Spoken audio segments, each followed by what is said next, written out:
So hello guys and welcome back to the channel. Today I'm going to show you how to edit header in BigCommerce.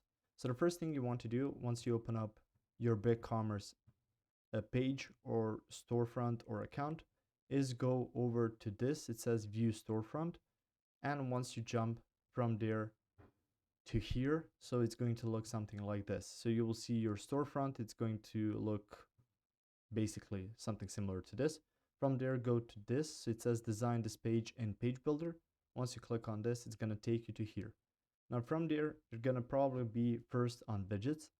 Now you don't want to be in that section. You want to go beneath layers to theme styles. So if you click on theme styles, you can see the active theme you have. So it says currently applied, styles, global, header and footer, homepage, products, buttons and icons, and checkout page.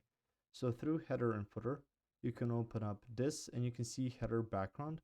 So you can click on that, choose some coloring to set up your header.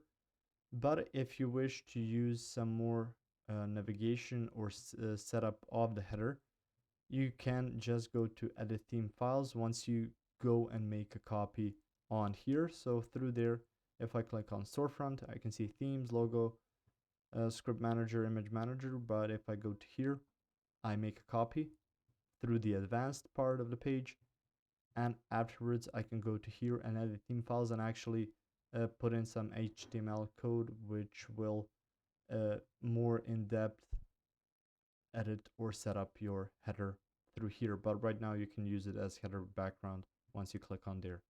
If you found this information helpful or useful, you can like the video. You can also share the video. You can subscribe to the channel and click the notification bell to get notified about new videos on BigCommerce or some other topics you might enjoy as well. See you guys in the next one. Goodbye.